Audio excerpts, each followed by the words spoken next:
وَإِذِ اسْتَسْقَىٰ مُوسَىٰ لِقَوْمِهِ فَقُلْنَا اضْرِب بِّعَصَاكَ الْحَجَرَ فَانفَجَرَتْ مِنْهُ 12 عَيْنًا قَدْ عَلِمَ كُلُّ أُنَاسٍ مَّشْرَبَهُمْ كُلُوا وَاشْرَبُوا مِن رِّزْقِ اللَّهِ وَلَا تَعْثَوْا فِي الْأَرْضِ مُفْسِدِينَ۔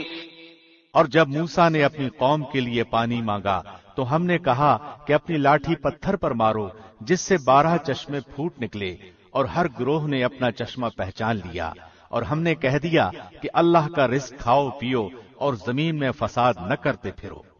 وَإِذْ قُلْتُمْ يَا مُوسَىٰ لَن نَّصْبِرَ عَلَىٰ طَعَامٍ وَاحِدٍ فَادْعُ لَنَا رَبَّكَ يُخْرِجْ لَنَا مِمَّا تُنبِتُ الْأَرْضُ من بقلها وقثائها وفومها وعدسها وبصلها قال أتستبدلون الذي هو أدنى بالذي هو خير اهبطوا مصرا فإن لكم ما سألتم وضربت عليهم الذلة والمسكنة وباءوا بغضب من الله ذلك بأنهم كانوا يكفرون بآيات الله ويقتلون النبيين بغير الحق ذلك بما عصوا وكانوا يعتدون۔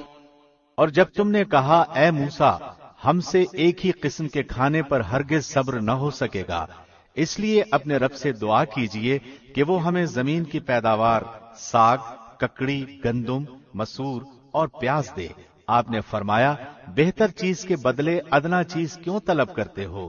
اچھا شہر میں جاؤ، وہاں تمہیں چاہت کی یہ سب چیزیں ملیں گی۔